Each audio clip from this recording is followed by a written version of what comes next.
everybody, I'm Deanna, owner of Needles in the Hay in Peterborough, Ontario, and welcome to our Lean Into Linen virtual knit along. So it is a gorgeous hot and sunny day. I'm standing here with the air conditioner off for your benefit so that you can actually hear me talking, to bring you this first video from our Cal. So today we're going to talk about what exactly is linen, what are its properties, which applications work well, which are less than ideal. So linen is a plant-based fiber that comes from the flax plant. So yes, that's the exact same plant that gives us edible seeds and oils. You may have had flax seed in your porridge. Linseed oil is a popular product that comes from the flax plant. And linen fibers are taken from the stalks of the plants after they've been harvested and dried. So if you're familiar with flax, it's one of the oldest cultivated plants in human history. It's grown mainly in temperate climates with very little in the way of fertilizers or pesticides, which makes it a very good choice for the environmentally conscious knitter. So some of the highest quality linen in the world comes from France and Belgium, especially. So the plant's very easy to grow with different applications, making it a fantastic, sustainable resource. So linen doesn't actually have a lot of downsides, in my personal opinion, but let's get those over with first. So if you've bought ready-to-wear linen garments before, you'll probably already know that linen fabric tends to wrinkle easily. This can be easily rectified with an iron. I find that knitted fabric doesn't wrinkle quite as easily as the woven fabrics, but it still is sometimes a bit of a concern, but linen takes well to being ironed, and that can be sorted out relatively easily. Linen also has zero elasticity. So that means that it can have a tendency to stretch and elongate, and this can be adjusted for before you even start your project. And we'll talk about more with how to deal with that in video 2. But linen is just...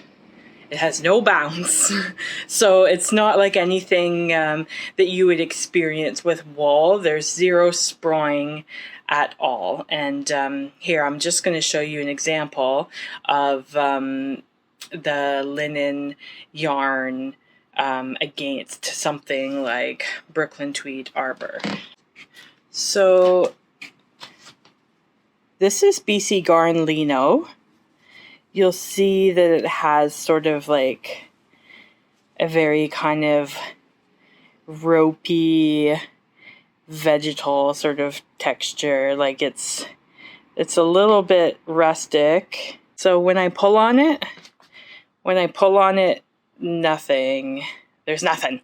There's no give whatsoever.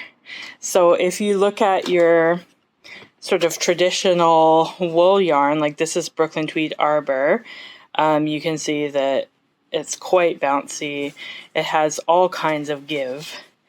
When you knit with this, like it conforms to your needles rather than the other way around. So like you've got lots of bounce and stretch on this, whereas linen has none. It's just like pulling on like a jute cord or something like that.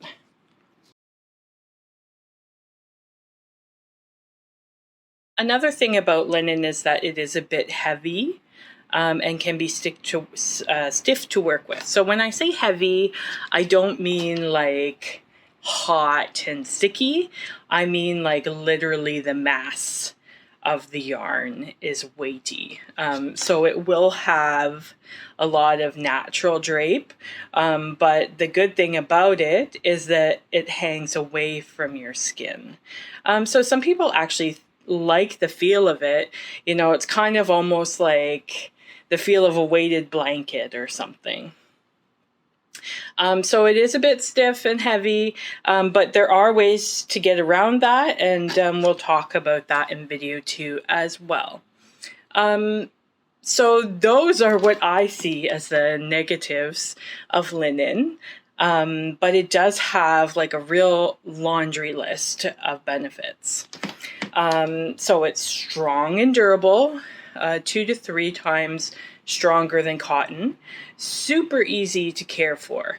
So it can be machine washed and dried, and this will only make it softer and more pliable.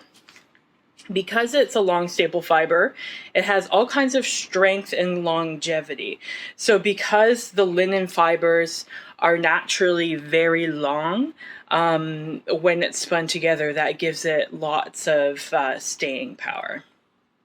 It's non-electrifying, so there's no static cling with linen. It's very resistant to pilling and fuzzing. It's hypoallergenic, and I really love rustic yarns. So as far as the plant fibers go, I find it to be sort of delightfully rustic. It has a slightly thick and thin texture, which is sometimes evened out depending on the construction of the yarn you're using. So for the knit along, we're using a Lino BC Garn. So this is, I showed you a little bit before, but this is Lino.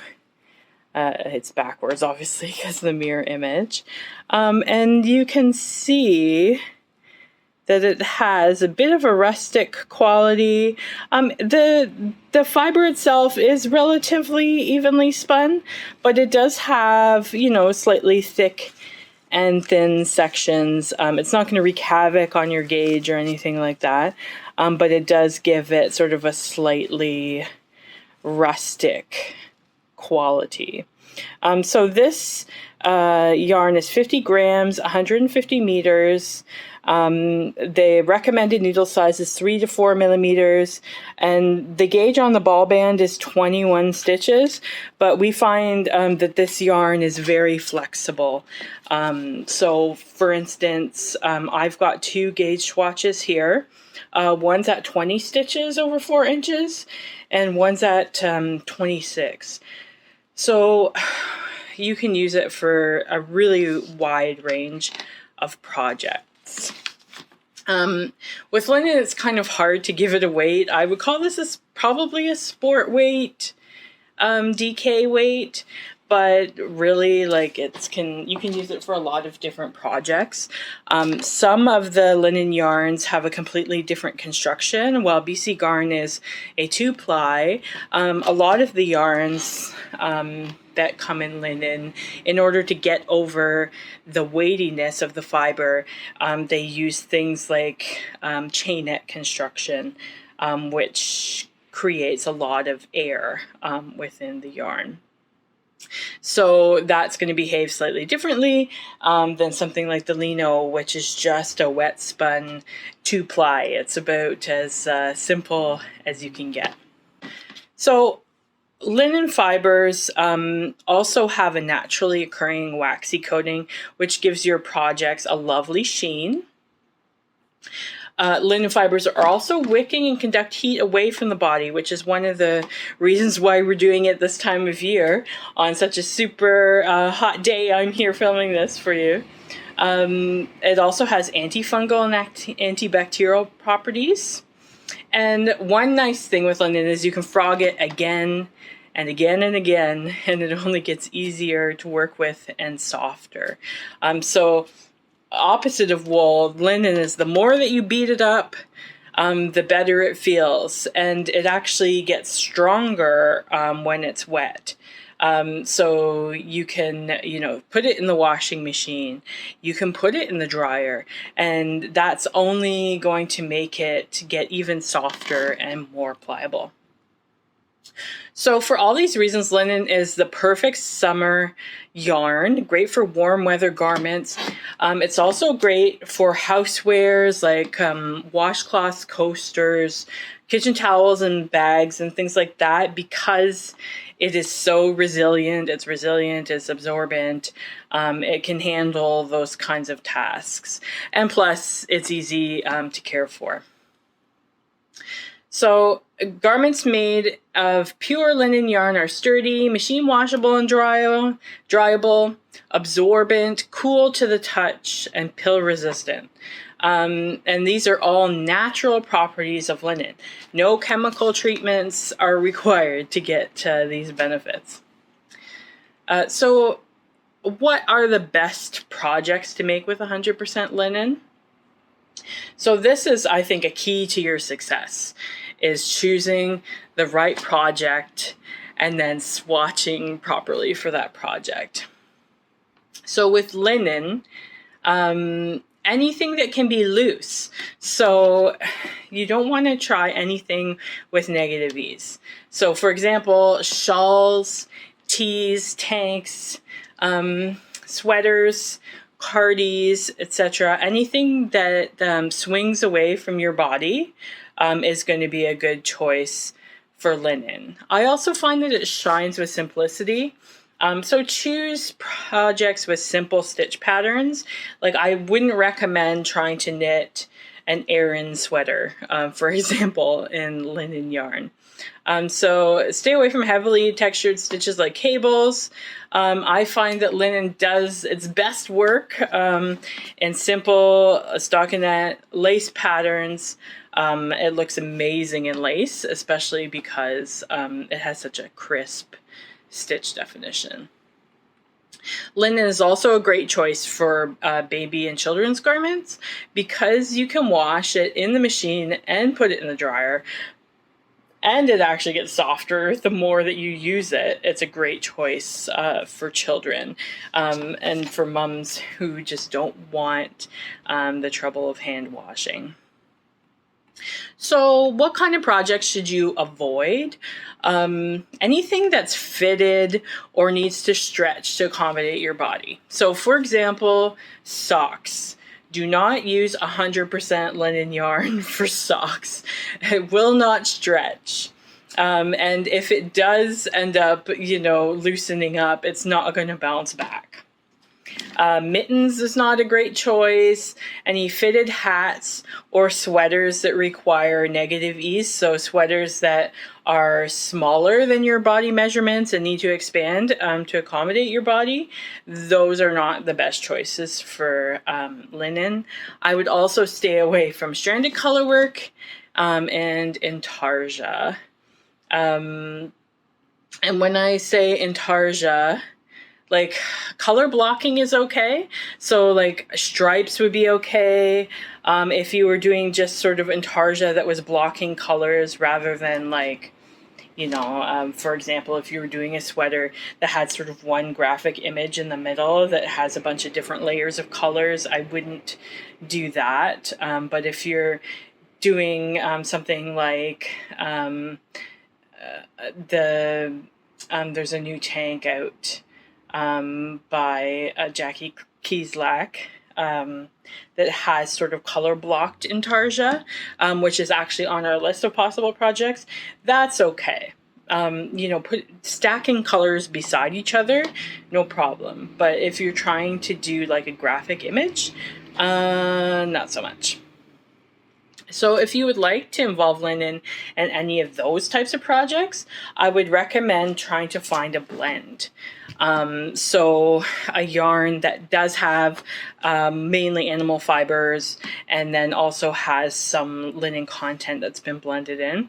And that's a good gateway to working with linen as well, because it still has a lot of the same properties as the wool does, but with the coolness and crispness of linen added in. So we do carry two blends. They're both from the Fiber Co. So we have Meadow. So you can see here the linen content in it. but it's mostly animal fiber. So this yarn is made out of merino, baby llama, linen, and silk. So the linen gives it a bit of crispness, and it also gives it a bit of that sort of rustic quality to the yarn as well. This is a heavy lace weight. It's super light and gauzy. And then we also have Luma. So Luma is a DK weight, and it is a merino, cotton, linen, and silk blend. So if you want to, mix plant and animal fibers, like this is a great option if you want to do a more traditional type of sweater that has texture and cables and things like that, but also has like the properties of warmer weather plant-based yarns. So just to recap, keep it simple, yes to lace, and lots of positive ease on your garments. In our next video, I'm going to talk about swatching for your project with pure linen, and I'm going to give you some tips and tricks for working with linen that are going to make your experience more enjoyable, hopefully. So just want to thank you so much for watching. I'll see you again soon, very soon actually, in a couple days. And if you have any questions whatsoever, you're welcome to drop me an email. I put my email in the Knit Along group, which is on Facebook. So if you search for our group, it's Needles in the Hay Virtual Knit Along.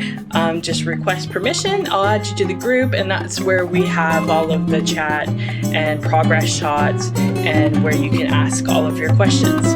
So thanks so much, and I'll see you again soon.